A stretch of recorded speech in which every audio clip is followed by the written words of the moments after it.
Peace and greetings, everybody. I would like to welcome you all to the foundation, our story.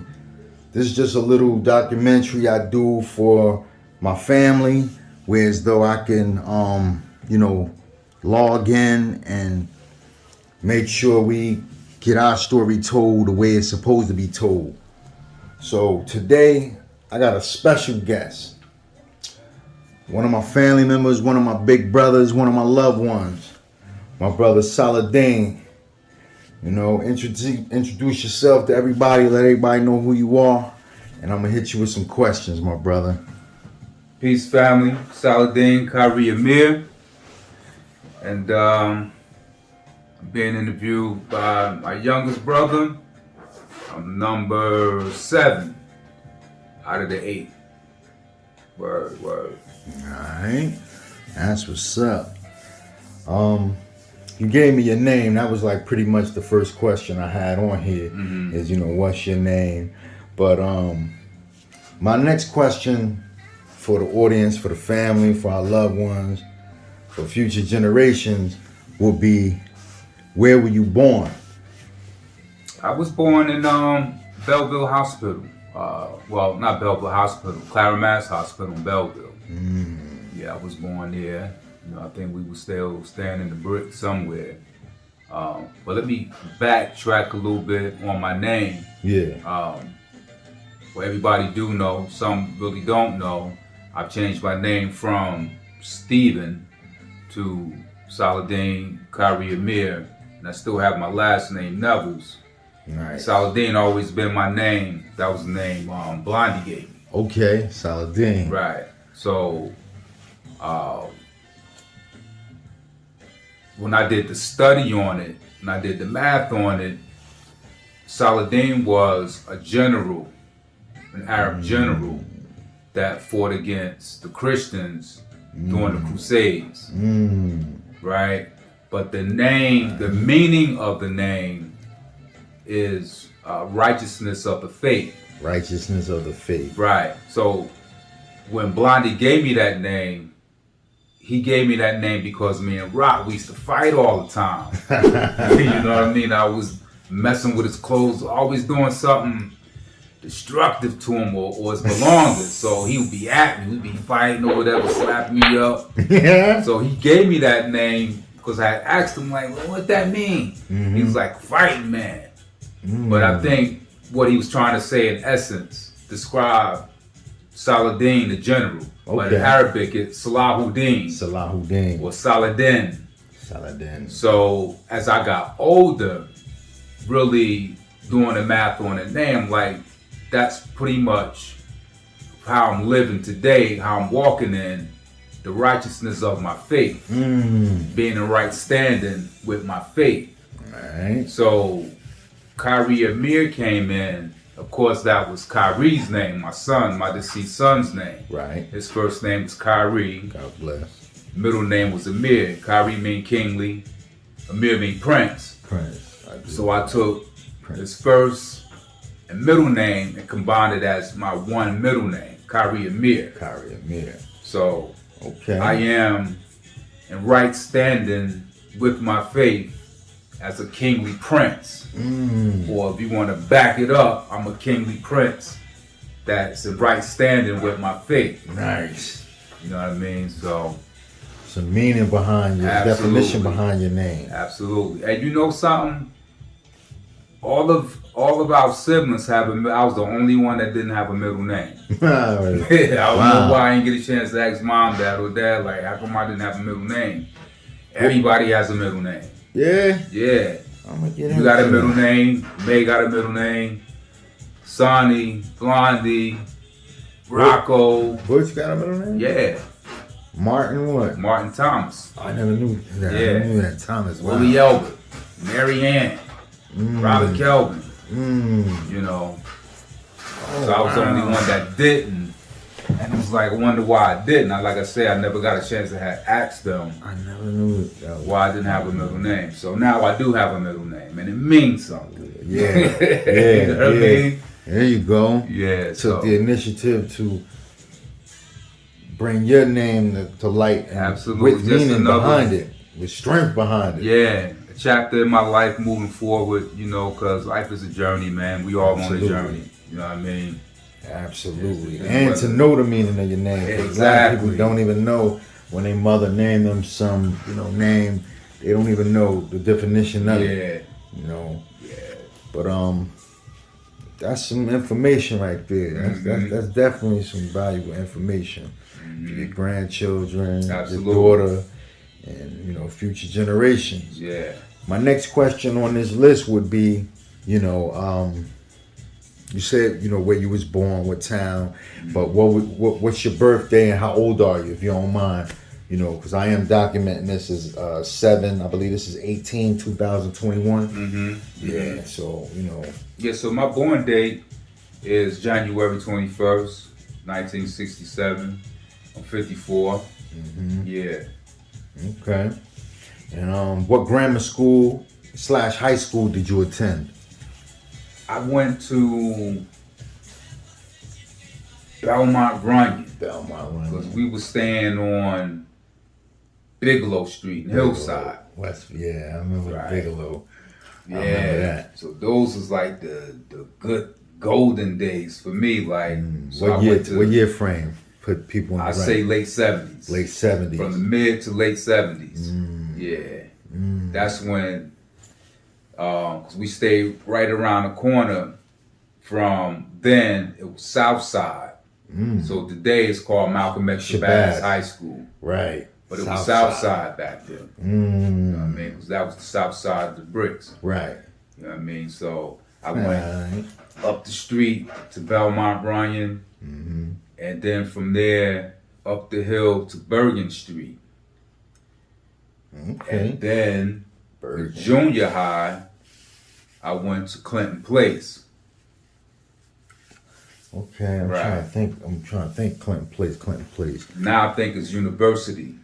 Yes. It's University. Yes, I know where it's at. I think it's still Clinton Place is over there too. Yeah. Yeah, close by Miss D's and right. off on Exactly. that. Exactly. Yep. Yup, over in that area, up the hill. Yeah. So how did you get to school from there? Like you walked or walked? Yeah. From where we used to live on West Bigelow? Yeah. Wow, that's a nice little walk, right? It's a nice little walk. Right. Yeah, it was a nice little walk. But back in the day, we used to walk everywhere. Yeah, it really wasn't. You didn't really think about it. Like, yeah, I gotta walk up the hill. Like, that was just what we did. You know what I mean? Walking wasn't enough. There wasn't no Uber.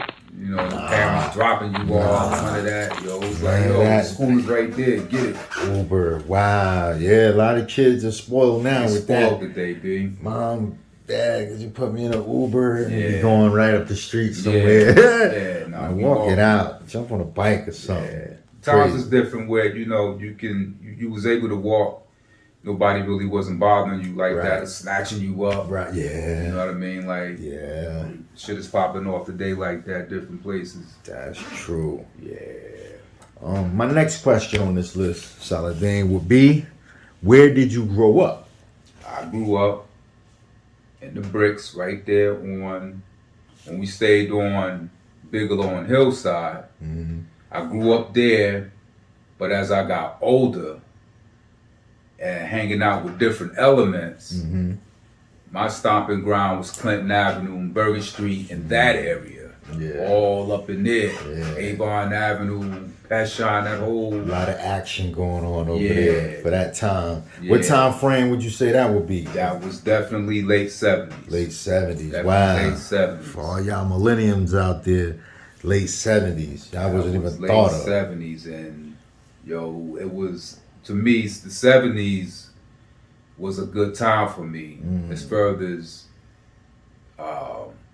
coming into starting a chapter in my life, although it was kind of ill, but I've learned a lot to the point of, of what was going getting a street education. Okay.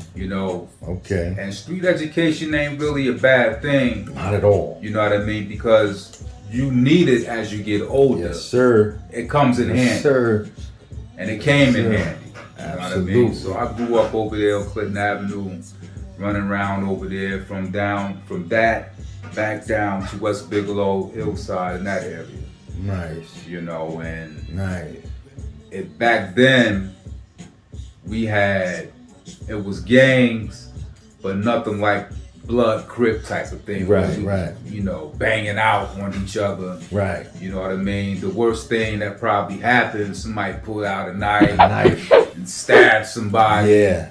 You know what I mean? I mean, it was bangers was there, but it really didn't come to play like that. Right. That was last resort. Last resort. You did something to somebody's mama. Yeah. Something like that. You had to do these. Knuckle up. And you had to be good with your feet. You know what I mean? And that's how I was going back down back then. And I ran with this crew called the Hellraisers. The Hellraisers. Raising you hell. know, and we went against a crew called the Avenues, the Lollipops, the Barn Hills. You know, it was that going on. But like I said, it wasn't nothing like a blood and crip thing. We was doing drive-bys or nothing like that. It was you got caught over here, you was getting locked up. You know what I mean? But that was the element that I grew up in. And within that, I got that street education. You know what I mean? And at that point, Lala, she was helping mom out to the degree of moving somewhere better than where we was at, meaning as far as the conditions. Yeah. You know what I mean? Because the building we lived in, it wasn't the best of conditions. Oh, okay. It was cold, you know, in the winter, and cat really wouldn't put the heat on, yada, yada, yada. You know what I mean? Yeah, I do kind of remember that. Rodents and stuff. Right. And roaches, right. You know what I mean? Your basic hood stuff. You know, a lot of people don't want to talk about, but that's what it was. That's what it was. Yeah. Nothing to be ashamed of. Not at all. That's what make you. Exactly. Your truth. It was the truth. It was our truth, and we lived it. Absolutely. Yeah, I do remember it being cold in that house. Mom had that real big living room, right? Exactly. Yeah, I remember that. Coke's on, had to turn the stove on. Yeah. All the eyes on top of the stove, you know, to get some heat. I was a young. I mean, boil the water and set it on top of the radiator for the heat, you know, to generate throughout the steam up. You know what I mean? Wow.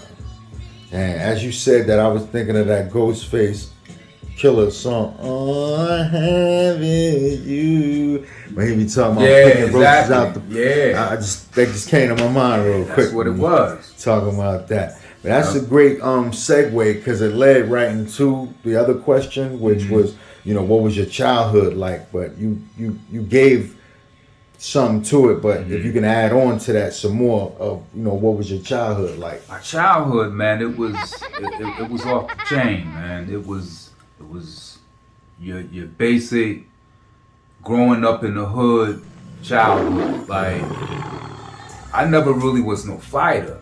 Like, I was that kid that went to school, liked to play. Okay. You know, I never thought about no fights, being in the fights, and I never was a fighter. But it was this guy that bullied me. Never forget him. Even his name. You know his name? Craig Askews. Craig Askews. Craig Askews, let me ask you this question. Where you at now, my brother? I hope you blessed. And you know, but bullying is not cool, man. Yeah, this cat was like, he was like big. Jealous of you, or? Nah, he was just a big dude that, you know, he knew I wasn't going to fight back. He knew I wasn't going to hit him. I wasn't going to do nothing. Yeah. And Rock seen that one day, right? Okay. Now, you know, Rock, like I said back then, you had to be the good with your hand game had to be good, or your feet game had to be good. Rock, he did martial arts. He was at the KA system, Kareem Allah on Springfield Avenue. Kareem Allah. Right, I'm going back. Wow. It was James Fain, Kareem Allah, Alan Lee. Wow. Like, these brothers was teaching martial arts, kung fu, and karate. Nice. Needed. Well needed. And Kareem Allah, he had his own system called the Robot. Okay. And Rock had that down. So Rock would show me a little stuff, you know what I mean? And he would practice on me. I was like his dummy. But teaching you at the same time. Yeah, exactly. So he seen Craig bother me one day, right on the corner. West Bigelow and Hillside. Right. So like I said, I wasn't no fighter. I wasn't fighting back. So Rocco said, yo, if you don't kick his ass, I'm gonna kick your ass. So I already knew what Rock could do. Right. So that day, I fought him. I got lumped up, but I still fought him. Right. But after that, that was it. That was my entering of fighting. Okay. Fighting back. Right. You know what I mean? And so, as I said, growing up, being around a different element of cats where we doing wild stuff, everything just came in. So I became part of that element. Right, right. You know what I mean? So fighting wasn't a thing. Survival. Just wilding out being a kid. So then, like I was saying, Lala put mom on High Court, because she was staying down High Court. Yeah. Projects. Rest in peace. And we used to just go down there to visit, you know, back in the day. And it was like a maze, because I would always get lost going to the store trying to get back to her building. Yeah. But we wound up moving down there. So it was a maze. That was, you know, another chapter in my life growing up. Yeah. But as further as living conditions, we had heat all the time, because everybody know that project heat is always banging. Yes. All year round, you know what I mean? So yes, that was good for us, you know, and we wasn't dealing with or having rodent issues and stuff like that. Definitely wasn't. You know what I mean? So, but then that was the second half of my life growing up down High Court Projects. Right, court. And then again, the street education being, now I know how to fight. You know, I'm prone to fighting now. And then moving down there, it was like, if not every day, every other day I was fighting. Down High Court. Wow. You know, because they looking at me not only as the new kid on the block, but he light skinned, pretty boy with the curly hair. I still, you know what I mean? This nigga, he ain't. And I had to show and prove. Right. You know what I mean? So that was my childhood. And my childhood and my life, I don't regret none of it, because it made me the man who I am today. Absolutely. And taught me so many things. Absolutely. That you're not going to learn in school or some university. You know what I mean? So my childhood was like that, and I don't regret it at all. I heard that. And leading to my next question, since we talked about Aunt Lila and Mom, who were your parents? My parents was Ruby Draper and Willie Nevels. All right, let's start off with the Queen. What do you remember about Ruby Draper? Mom was that queen. Okay. I learned chivalryness from Mom. She taught me how to be a gentleman. Okay. You know, opening doors for women, holding open the doors for women. She taught me that. Okay. Mom, you know, Mom was that business lady too. Absolutely. She was that business lady, and as being young down High Court, her business was secondhand goods, which most people call thrift store, thrifting, or flea market. Yeah. And as a youngster, being with her, bringing the stuff out, setting it up, not really fully understanding. Right. But Mom was getting money. Oh, yes. She was getting money. Oh, yes. And for Mom to be, I call public assistance, you may call it welfare. Yeah. Yo, Mom, she was straight financially. Yeah. She didn't want for anything. She didn't want for anything. You know what I mean? And for the record, give the people a time frame, or what time frame that was. That was late 70s, early 80s. Okay. Because then when we got down to High Court, that was late 70s, early 80s. Okay. Because I graduated Hawkins Street, which was 7th, 8th grade. I graduated that in 80. 80. Okay. So it was during that time, from 80 to 81, 82, that she was really doing her flea market thing. Full-fledged, right. Full-fledged, you know. So you know, mom was that provider too. You know what I mean? Mom was that first woman that I fell in love with. Yeah. Which most sons, that woman they first fall in love with is their mother. Their moms. Like for Absolutely. the daughters, that man that they fall in love with is their father. Right. You know? Yep. So, yeah, mom was that one. You know what I mean? She was a provider. She was a leader. She's a businesswoman. Yeah. You know, secondhand goods, man. Secondhand, that was her People business. always looking for a bargain. Absolutely. And she will provide it. You know, it's no different with the game where supply and demand. A lot of people couldn't afford the brand new or to pay that kind of money because in a hood or an environment where a lot of people wasn't working at the time that was on public assistance, their money only went but so far. Right.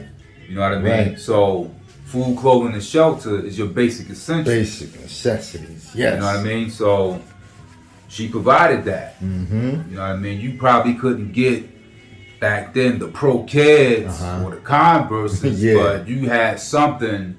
We had Favor back then. Yeah. Zips and some shit like that. Yeah, Jacks. You know what I mean? Tom McCann. Yeah. You know what I mean? So we was able to do what we was able to do with that money. So if you really couldn't get your kid no Tom McCann's, she had this. Yeah.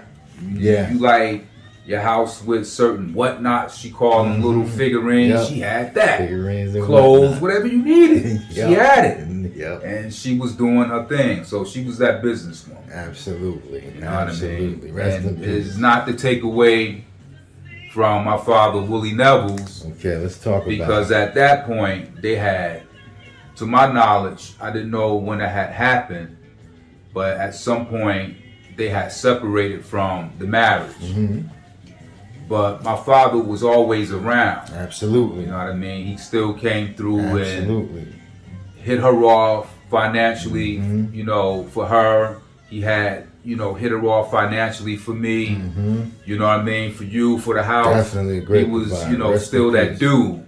Rest you in know, peace, and Mr. Willie. Absolutely. That's where I got my work ethic from as far as working. Yeah, me too. You know what I mean? Because he told me one day, now I'm getting older, so we passed Pro Kids, Converse, now it's Pumas, Adidas, Spot Builds. So I was a Puma cat. Yeah. So I'm like, Dad, you know, you pair sneakers, some Puma. He's like, God damn, just bought you some sneakers the other week, blah, blah, blah, blah. Yeah. So this one thing he said, you know, when you get to be 18 and get your own job, you can get you any and everything you want. And that always stayed with me. You know what I mean? That always stayed with me where I can get anything I want as long as I'm working. Right. You know what I mean? Then I watch how he worked. So non-stop around non-stop. You know what I mean? So he was that provider, that hard worker, you know, L, Rocco, everybody, you know, everybody was working hard. So I was like, okay, this is how you do it. You don't really have to do it like that, although I chose to do it like that, and I really didn't have to do it like that. Right. But again, I chose to do that. Right. You know what I mean? So, but, you know, building on him, he was that dude. That's what's He up. was that dude. Willie Nevels, rest Word in up. peace. Salute him and mom. Absolutely. Rest Word in peace, up. Ruby Draper, King and Queen. Foundation right there. Absolutely. Word That's up. why I document this stuff so, you know, we can just let knowledge be born. Word. And, you know, the future generations can get this and Yeah. look back and say, Right. you know what, I never knew that about my grandpops, my grandma, my great-grandpops, never heard too many stories. So that was the whole purpose of this, man. Yeah. Put it together and, you know, do that. But while we on the subject of the foundation, and I'm going to say individually for your parents, where were they born? You can start with either one, Queen or King. You know, where were they born?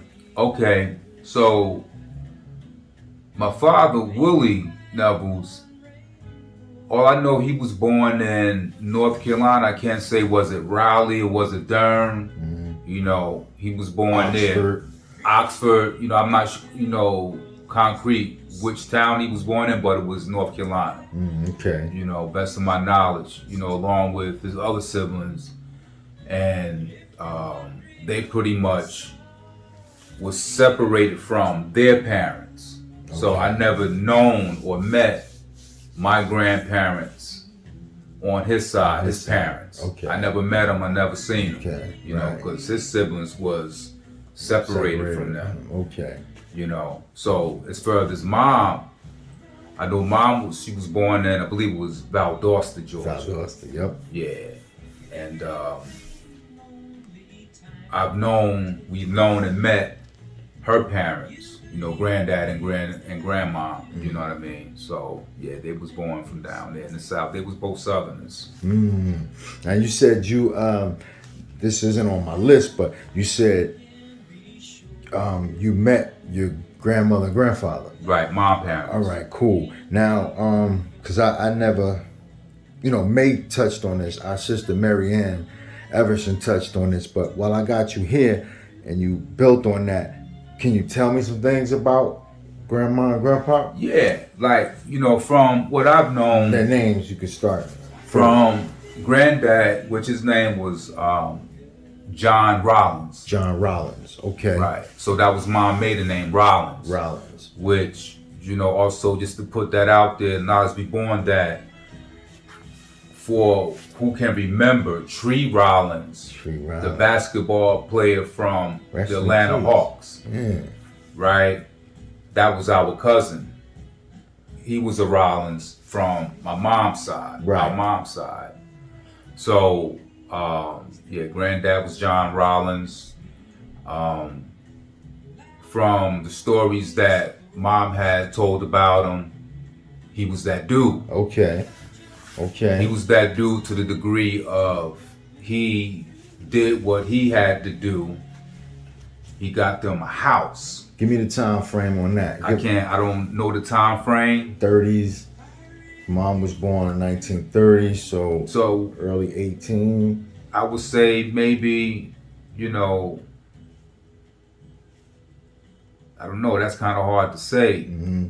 You know, when he started his business, you know, to get that house that they live in Thomasville. Okay. Right. But so to the best of your knowledge, when you started seeing this, what time frame was that? That was 70s. 70s. Because okay. I was little kid. Yeah, I was a little kid.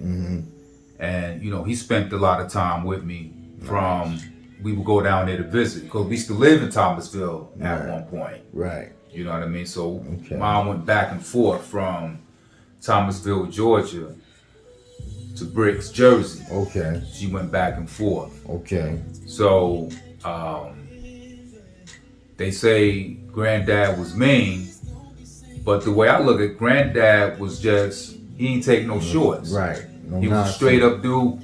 You know what I mean? White niggas respected him. Right. That was big back then. They saluted this black man. That was big back then. Right. To be recognized. Exactly. Honored by. He was nothing to play with. You know what I mean? And he was that dude. Nice. Loving, taking care of his family. Nice. You know what I mean? Grandma. Another queen that didn't take no shorts. Okay. And you have to look at it in the era that they grew up in. Right. The racism was so big. I can imagine. And gigantic back then. I can imagine. You know what I mean? And they was that type that, like, they just wasn't having it. You wasn't getting that off with them. Like, we ain't them niggas. You ain't doing that. Right. We ain't going for that. Right. And that element, that's how they raise their children. Talk about it. You know what I mean? Our aunts, our uncles, mom, because none of them ain't taking no shorts. No shorts, absolutely. You know what I mean? Absolutely. So that, not taking shorts, not having anybody talk to you any kind of way, treat you any kind of way. So I'm gonna throw this in. One day, out of the clear blue, now high court, you know, I was doing something, helping mom, something in the kitchen. I was always on punishment. She said to me, never let nobody talk to you any kind of way or mistreat you, treat you any kind of way. Out of the clear blue, I'm like, where's this coming from? But maybe she was thinking about something, and it was this precious gem she wanted me to get. Yeah. That she instilled in me. Right then and there. You know what I mean? So, and I kind of think more so, not just everybody, but especially white people. Right. Yeah. Because white people, even today, they still think that they can just talk to us any kind of way and treat us any kind of way. Yeah. And a lot of it is still going on because you still have niggas shuffling their feet, and balls, and you know, right away balls, and you know when they talk to they with their head down, like no, look these crackers in their eyes, look these people in their eyes, like you a man. And I believe that's what Mom was instilling in me when she said that out the clear blue sky. And you know, that came in handy. Yeah, stuck with you. Absolutely, and it's not full course meal. A bragging thing, but I work with a lot of white people. Right. And they understand you're not going to talk to this man. He's not that dude. Right. You got to come to him correct. You know, so that's where I believe that came from Granddad and Grandma. And Grandma's name was Fannie Lou Rollins. Fannie Lou Rollins. Fannie Lou Rollins, that was her name. Okay. Her maiden name for that, our cousin Gladys had brought that up. She mentioned it. I can't think it started with an M, Mullet or something to that effect. Before her and Granddad got married. Yeah. Okay. Now, leading into that as well, because like I said, that question I asked you about our grandparents, it wasn't on my list, but you know, I did ask May about some information and she provided. Now I'm asking you, you provided. I'm gonna go back to, you know, Mom and, you know, Dad. What was life like for them? Like, you know, I know you said it was heavy slavery and everything, and you know, prejudice going on, but as far as like, you know, do you know any like history on like, you know, Mom's growing up education, or you know, her moves she's made to get to where she got, and your pops, you know, any information you can recall? I can't, but the only thing I can really say, like I was saying before, how we went back and forth from Jersey to Georgia after you were born in Georgia, and at that same time our grandparents, Granddad and Grandma, had passed away. That's when Mom's permanently stayed up here in Jersey. Gotcha. You know, we moved to Jersey and we stayed.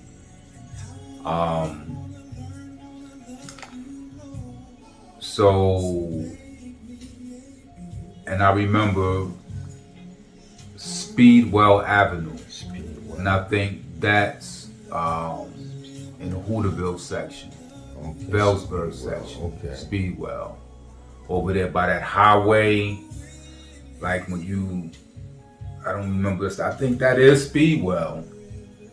You know, you come straight out the South Orange Avenue, you bang. Oh, Speedway. Yeah. Rich used to wipe windows right there. Exactly. Speedway. Right. Yeah. That's where I remember. That's where we lived at. Yeah. You know, coming from Georgia. Yep. Right on South Orange Ave. We stayed over there on Hawthorne Avenue in Clinton Place. Gotcha. You know what I mean? So we was permanently Jerseyans at that point. At that point, okay. Yeah. Okay, that's what's up. Lead into this one. Were they working class folks? Yeah, Mom was working class. She worked. I believe she retired from some job they called cellophane, where they made the street lights. Yeah. Yeah, I think Sonny was put on there. I think maybe Blondie worked there. Maybe Haas, you know, that was, you know, to my knowledge, one of the jobs that she had. I believe she retired from there. Yeah. Her father, Willie, he worked at the Newark Box Board. That was down the neck. No, on box Blanchard board. Street. Okay. Where they made notebooks and paper, Okay. pencils. You know what I mean? So we never needed No school utensils. paper, no pencils, Yeah. notebooks. That was always on deck. 'Cause That's where what's you up. work, where they made that. Yeah. Okay. Okay. So they were working class folk. Yeah, for sure. Okay. What are some of the things you learned from your mom and then your pops, or either your pops and then your mom? What are some of the things you learned from them? I learned from my father the work ethic. Okay. You know, that really stuck out to me. You know, how he was that provider. Right. You know, and he was also a loving man, Okay. caring man. What I was told, he literally gave me the shirt off his back. Nice. Mom, what I've learned and got from mom was that business ethic, Okay. that hustling ethic, you know, because that's what she showed as a provider, being that businesswoman, Right. you know, taking something And making. and Yeah. making much. Yeah. You know what I mean? Definitely. And, you know, Definitely. that the heart that they both had, you know, they was the type of parents that didn't take the shorts, but they had a heart that was so big, they would do anything for you. You know what I mean? They would help you, help anybody that wanted the help. Wanted to help. Absolutely. They You know would. what I mean? They would. And that's what I've learned from them, you know, to kind of have that balance, because you really, as she told me, you can't wear your heart on your sleeve. You know what I mean? You just can't be trying to help everybody and they don't want the help, or they want to take you for granted. Take you for granted. Yeah. You know? So I've learned from both of them, you have to be able to balance that. You know? You have to be able to balance that. Word. Definitely got to do that, because if you just wall one way, you can get used and abused, and Oh, for sure. you know, For sure. who wants that? You know what I'm saying? My next question would be, where are you in your life today? Wow. In 2021, this is 7/18/2021. Where are you in your life today? Yo, that's a good question. I'm on such a journey in my life right now. You know, from West Bigelow, late 70s, all the way to now, 2021. Yeah. I've been through so many things in my life. There's been so many things that had happened to me during the course of my life. Right.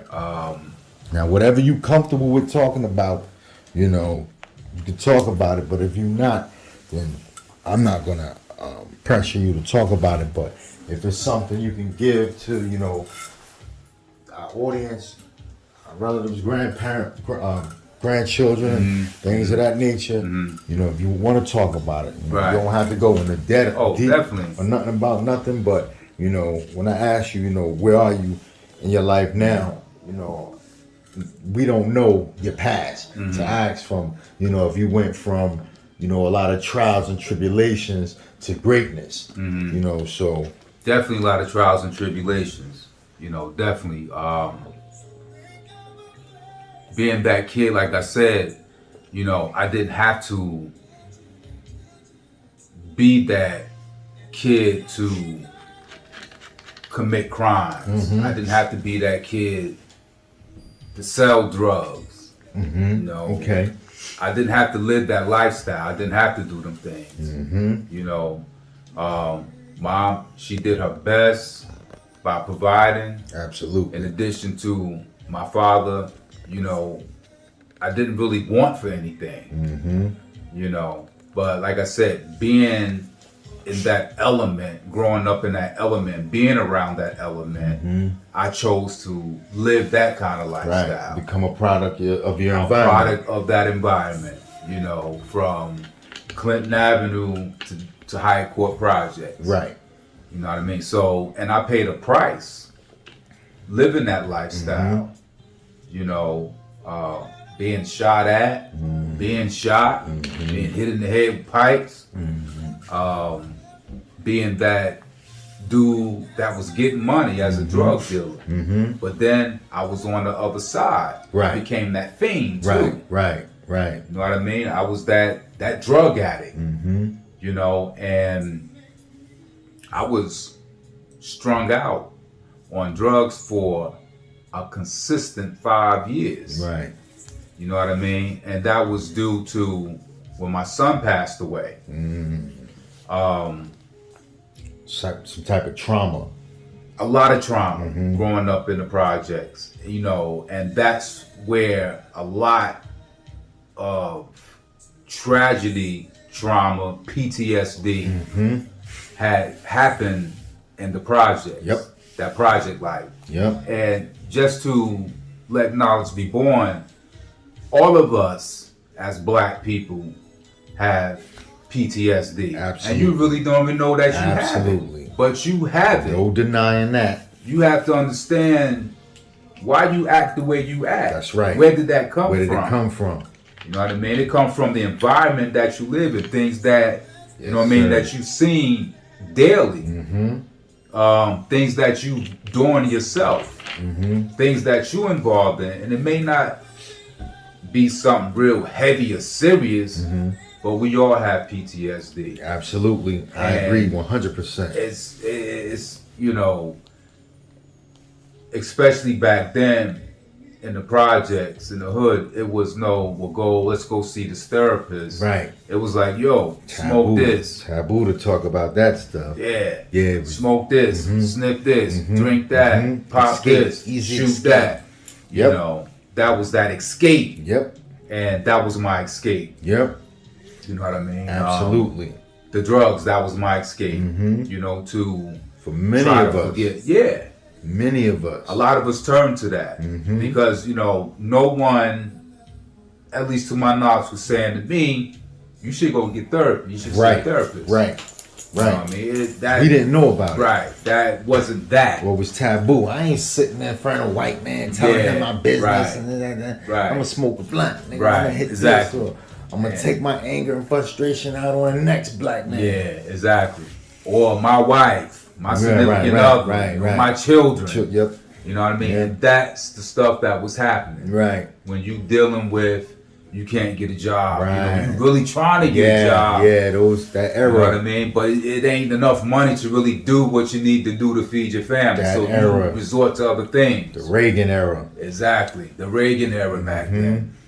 Definitely. I agree with that 100% because I was telling someone before, you know, I was watching a movie and, you know, of course it had that type of living in there. And, you know, I personally, I appreciate those type of movies because I watched that happen where other people look at those and they shun it. Oh, why are you looking at these crackhead movies and stuff? I said, because once upon a time I was a part of that problem. You know what I'm saying? I was a part of that problem. And the growth God gave me to see what I was doing. Of course, I repented for all that stuff years ago, but just to see, you know, the destruction and you see, all right, how this person went from rags to riches or riches to rags, just in the environment they were in, you know, the escape, dealing with the drugs, can't get a job, you know, not thinking they good enough for the woman they with or the man they with, so they turn into different outlets, alcohol, you know, things of that nature.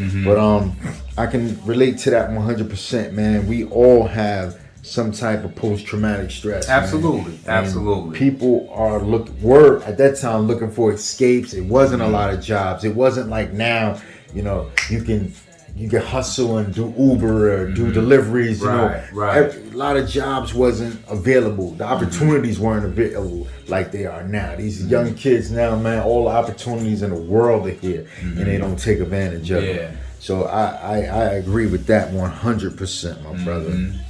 But you know, leading back to where you are now, you know, you do have salvation now, right? You sober, you clean. Absolutely. I am 23 years without the absence. I call it deliverance. Praise God. Praise you know, God. And I struggled with the program of NA, AA. You know, I struggled with their philosophy. Okay. Because deep inside, it really didn't make sense to me. It didn't add up to me. Right. You know what I mean? So now I'm on a journey where I'm starting to wake up a little bit. Okay. You know, I'm starting to question things. You should. You know what I mean? And, you know, they would say, once an addict, always an addict, or, you know, if you don't go to these meetings, you doomed to repeat, you know, all these different sayings. Right. You know, when I'm just like really thinking about it and I'm questioning stuff, because to be frank and to put it out there and be open, you know, I'm not sugarcoating nothing, and I'm giving it raw. Right. Addiction ran in our family. Right. You know what I mean? Right. That's nothing new in our family. Mm-hmm. You know, a lot of our siblings dealt with it, and it came from back then. Mm-hmm. So when you talk about generational, it can be a generational curse. It can be a generational blessing. True. And it's true and it's real.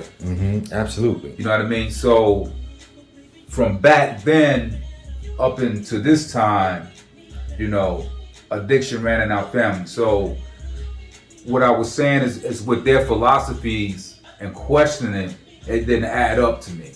And this is my point I was trying to make, because rest in peace, Brother Sonny, our oldest, the older God. Rest in peace. He didn't do the program. Right. He struggled with addiction too. He didn't do the program. Right. He ain't go to no meetings. Not one time. And from the day he started until the day that he moved on to glory, he wasn't doing meetings. Right. So Yeah. how did he stay sober? Right.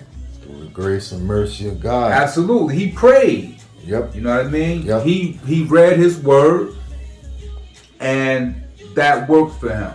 Absolutely. That was his program. Absolutely. Which is the best program. And I used to hear Which is Mom the best. say to me, as she told him, and he embraced that. She said, you know, when he was struggling, you know, he's like, I can't get right. Mom's like, you ain't bending them knees right. Right. You ain't talking to him right. Right. Yep. You ain't So bending them knees after right. he got that, Yeah. he passed that on. He used to say the same thing. You ain't bending them knees right. You know what I mean? So my point is, you know, when I'm questioning their philosophy, you know, my brother ain't do that. Right. You know what I mean? So for you to say, once an addict, always an addict, and if you don't go to these meetings, you're going to go back. Nah, that's not right and exact, because my brother didn't do that. And I knew some other people that didn't go that way. Right. That philosophy is a program, because if you really do the knowledge on it and dig deep, even though some of these programs be non-profitable foundations, they're still funded by government money. So they have to have a certain amount of people to keep coming to get that money. So of course they're going to say, you got to keep coming. Because if you don't keep coming, just like the pharmaceutical companies, if you don't keep coming, you're going to relapse, you're going to go back into it. But if everybody get well, they get no money. Right. You know, or people stop coming, they get no money.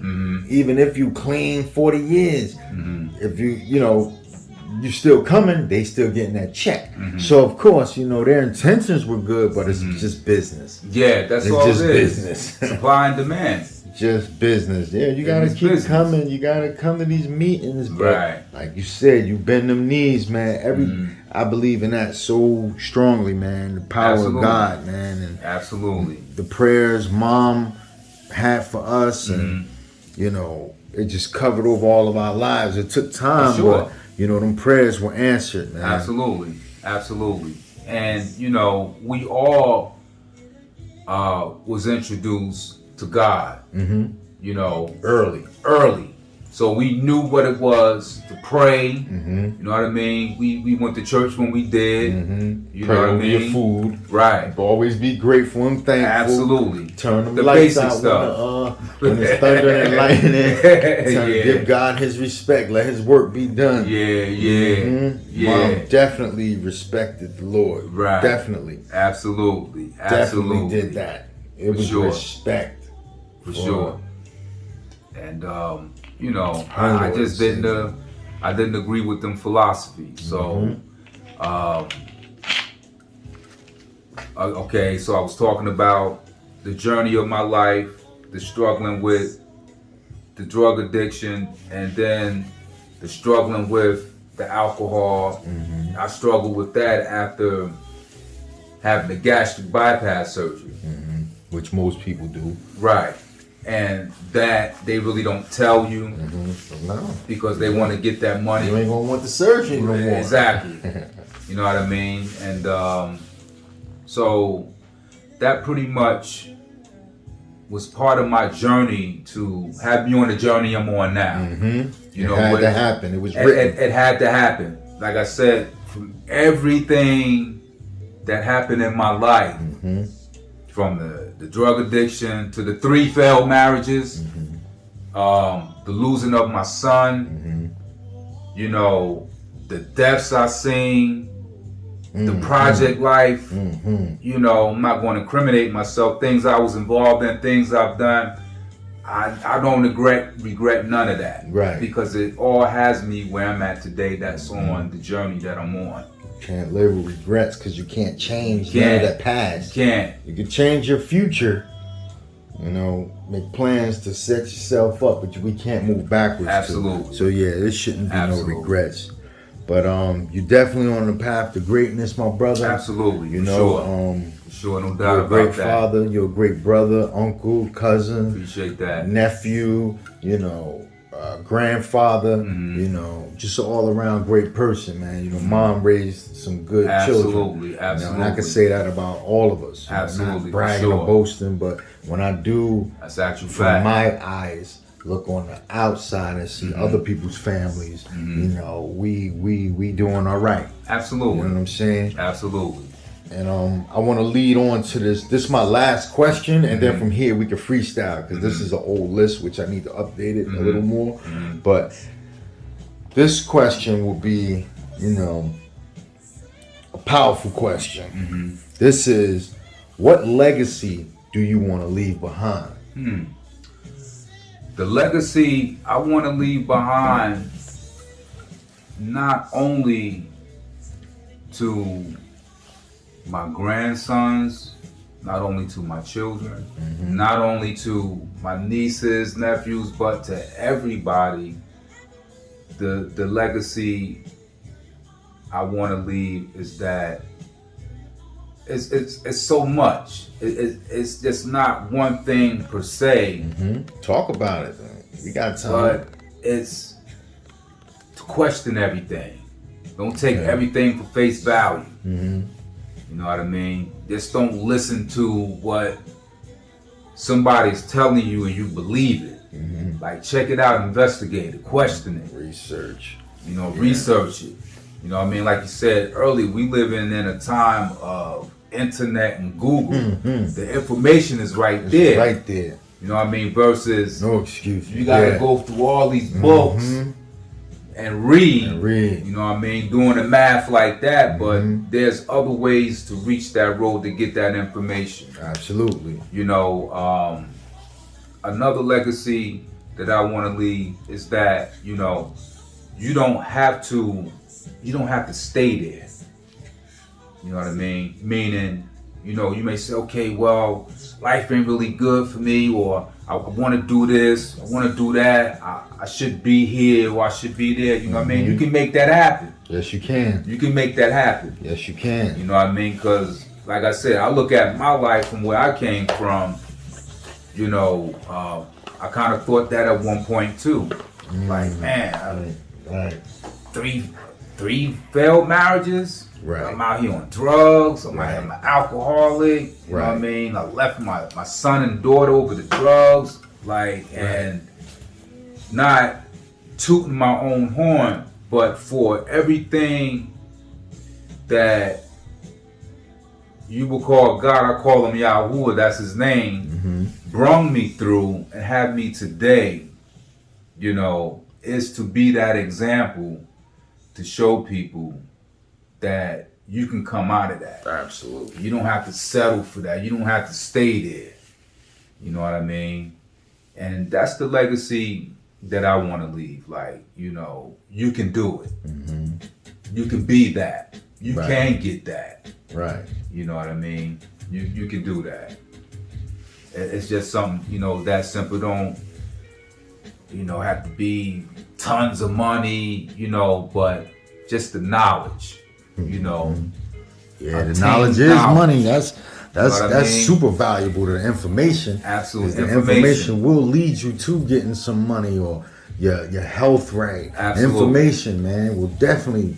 Absolutely. It's a never-ending currency, man. Yeah. Knowledge, information, wisdom. Absolutely. Yeah. Absolutely. I seek for that, man. I'd rather have that. Because once I got the information, you give me the information, I can go get the money. Right. I'd rather you give me that information than give me the money, because the money gonna soon run out. That information is just infinite, and I could pass it on. Yeah. But absolutely, man. I also want to ask you this question too, man. Probably skipped over it, but do you have any siblings? Oh, for sure. Mom had, it was 8 of us. 8. Okay. 8. Yeah, I believe it was 8. Sonny passed on, salute. God bless. Blondie passed on, salute. God bless. Mike passed on, salute. God bless. We still have our one and only, our queen. Look just like mom. Just like it's kind of scary sometimes, man. Yeah. I find myself staring at me. Yeah. Our sister May. We still got L. Yeah. Salute. Willie Nevels, what's up, boy? You know what I mean? Thanks for that bottle of tequila, man. I'm gonna bust that thing open when I leave here. We got Rocco. Yes, sir. Martin. Peace, boy. Then we have myself. Absolutely. Salahuddin. Yes, sir. And then we have you. Okay. So that's 8. That's 8 of us. So I think what's left is me, you, Rocco, Haas. The 5 deadly venoms. 5 deadly venoms. You know, out of the 8. You know what I mean? So yeah, 8 siblings. Blessing to still be here, man. Yes, sir. Now, what about any children? Do you have any children? I do. I have now I have still 2 daughters. Okay. You know, I had started off with 2, What's which was Ashley, Ashley Nicole, the oldest. Salute Ash, that businesswoman, like her grandparents. Salute. Yes, girl. So proud of you. Then there was KHARi. Praise God. He passed. Blessings. Right? So then we have Kelsey, which I claim as my daughter. Absolutely. Kelsey, what's up, baby girl? So, you know, Kelsey came in the picture through my first marriage with Ashley's mother, Stephanie. Salute. What's up, Steph? And she adopted Kelsey when she was days old. God bless you. You know, and still having a relationship with Steph after the divorce. She'd be like, "Yo, can you watch Kelsey?" You know, she had to work, yada yada yada, and she would bring Ash over and stuff like that. We're watching, you know, while she went to work because we were separated, divorced. And yeah, Biz in the background. Word. Salute the Biz. Salute, bro. Word up. Another legend God passed bless on. You. God bless you, bro. Good guy too, man. Met him a couple times. Yeah. Good guy, man. Absolutely. That's, you know, for all y'all don't know, all the fans of Yo Gabba Gabba, that was Biz. Yes, sir. That was Biz. Getting that underground money. That they ain't even Biz. know who that was. Exactly. Word. You know, that was Big KHARi checks. Ashton, my grandson, Ashley's son. That was his dude. Yo, Gabba, Gabba. Yo. So salute. Yeah. Big Big kind up, of big. sidetracked off of that with the music It's all in the good. background. It's all good. Yeah, so I was Kelsey's first babysitter. Okay. And even today, you know, I am known to Kelsey. I'm that father that she know of. Yeah. You know, so I embraced her as my daughter then, still do today. So I say I have 2 daughters. Yeah. And Any grandchildren? got 3 grandsons. Actually had 3 sons. Kelsey, no children as of yet. The oldest is KHARi Ashton, named after his uncle, her brother. Okay. Today he's 11. Then the middle one, his younger brother, which is Aaron Karan. Aaron Karan. He's 9 All right. at this point. And then the last is Jackson. Jackson. Timmy. Little He Timmy. tell you now, my name is Timmy. Timmy. What's your name? My name is Timmy. And he's 2. Okay. God Yeah, bless him. so those my 3 dudes, and I'm close with them, you know. And again, you know, the journey that Yahuwah has me on, I wouldn't be a part of their life today. I wouldn't be that fun pop. Right. I wouldn't be that pop. Right. If I was still struggling with the drugs and the alcohol, or possibly looking at 25 to life, Right. possibly dead. Right. You know what I mean? So that it's a blessing and an honor to be here Yeah. Yes. to watch my grandsons grow. We play, we hang out. You know what I mean? So I got those 3 dudes, and also losing a son. I gained 3. That's how I look at it. Okay. Because I don't really call That's them my a good- grandam like my sons. Right. That's a good way. So I to look lost at it. one. And then I gotta backpedal a little bit. When KHARi passed on, Kelsey came into the picture. Okay. So I gained a child, another daughter, and then years later, I've gained 3 sons. 3. 3. 3. And then also to salute our nieces in honor of KHARi. Alicia came to me and she's like, you know, Uncle Steve, you mind if I name my son KHARi after KHARi? His middle name, AMiR. What's up, And I'm like, Alicia? absolutely.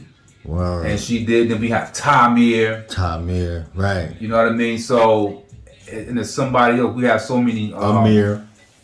Right. AMiR. So we have so many of our family members. And ain't it a Shamir too? You know what, bro? I really don't know. We have so many nephews and nieces. Shamir, AMiR. Yeah. You know, we got the KHARi, TAMiR. You know, salute to them young kings.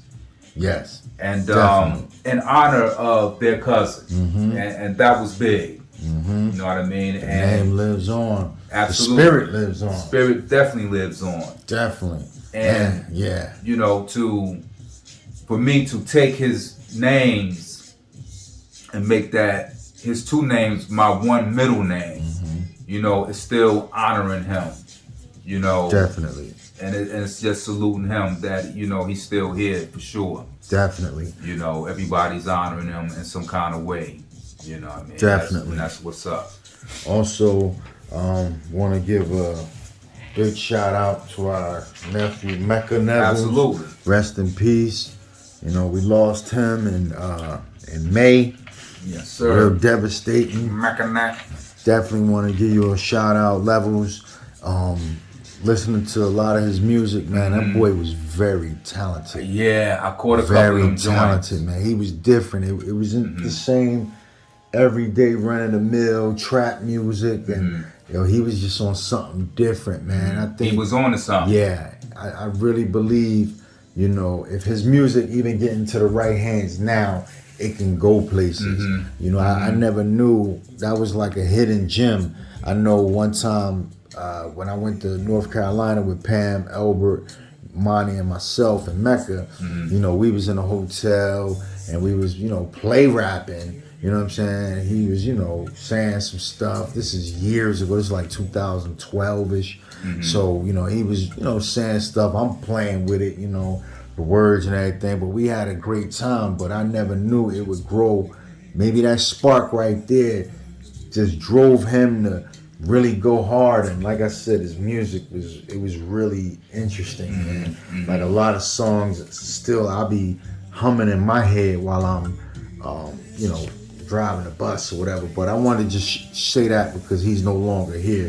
Mecca, we love you. Absolutely. Your name will live on. Absolutely. Memory still lives. Definitely. And that's the beautiful thing, man. Like, you know, when someone passes away, you know, you don't have to just say, okay, like, they just gone. But, you know, if you just have that memory of them, the memories, good memories, Yeah.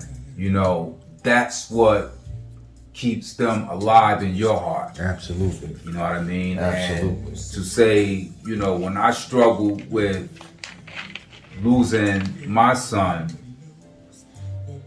it's what got me through and still get me through today is that I understand that he's physically not here, right? But in my heart, yeah, he still lives. Definitely here. You know what I mean? Mentally, he's here because I think about him a lot. You know what I mean? So those are the things that works for me, right? You know, and that, you know, trying to pass on to other people that lost children. That, you know what I mean? It's nothing. It's a hard task, man. So it's different. I can only imagine when you lose a child versus it's your mom, right? Or, you know, right? Your brother. All of those are different feelings, types of grieving. Yeah, different types of loss. Definitely is. But when you lost a child, man, something that you gave birth to, that you brought into the world, that's like another level. Molded, raised up, grew. Something that you produce, something that you born. Too, right. It's, you know, I can only imagine. But the point I'm trying to make is that, you know what I mean, you keep him here, you know what I mean, and that's where he lives, man. You Definitely. Know what I mean? You don't. Definitely. You can still get through that. Definitely. And they still live, man. So salute to Mecca, Brandy. You know what I mean? Yeah, all our nieces and nephews and cousins. There's so many, you know, to name out. You know, I did my video, you know, I was on one at that time and it was late night and I was, you know, just naming everybody, but I probably named everybody 2 or 3 times. Yeah. You know, but you know, just to get it out there and put it up on, you know, on the channel.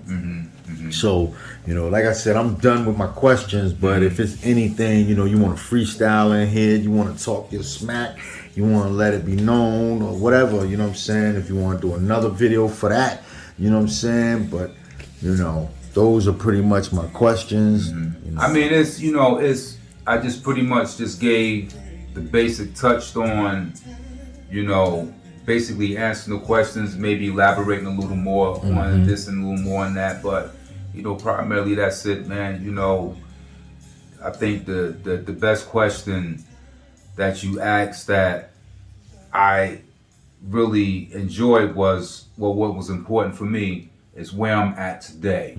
And I'm on that journey of greatness, you know, coming from back then, from what I explained to you and told you to where I'm at now. Right. You know, just being that example for any and everybody. Right. You know what I mean? And Right. just to be grateful to be here because I should have been doing 25 to life. I should have been dead. Right. You know what I mean? I shouldn't be here. Right. But Yahweh saw other than that. Wow. You know what I mean? Yeah. So, you know, we are here for a purpose, just a matter of finding that purpose while we here. Purpose, yeah. Why you here before it's too late? Or at least start the path of it. Exactly. So, you know, maybe somebody else can continue on that legacy and and if you bring it to fruition. You may not know. You may ask, well, what you mean? Well, what is that I supposed to be doing? Just be the best you that you can be. Be the best. When you realize you awake, when you wake up, he awakens you. Just be the best person you can be. That's right. Start from there. Just be the best person you can be. That's right. I mean, you treat somebody the way you want to be treated. You talk to them the way you want to be talked to. That's important. You know, and just be the best person you can be, man. You know, that's important. That's, you know, pretty much it, man. Well, on that note, family and friends and loved ones, everybody out there, you know, tuned into the foundation, our history. More than likely, I'm gonna put this on that channel because my Weapon X channel, you know, a lot of people, they, you know, I'd rather have this for my family. You know what I'm saying? I always put these on our channel. So I'm gonna post this up. I want to say love, peace, and respect to all the ancestors, all our family members down south, all over the world. I mean, all over Jersey, you know what I mean? Check this out. Subscribe to the channel. I know I got more family than 5 subscribers. Please subscribe to that channel if you like this kind of content. And for all my other family members and siblings, you know, hit me up at my, you know, inbox me. I'm not going to put my number up here, but inbox me. You know, and we can set up a date where I can do your interview and lay your legacy down. Time is coming. Yeah. So on that note, I want to say peace and blessings. Peace. Weapon X, aka the Reaper, I'm gone.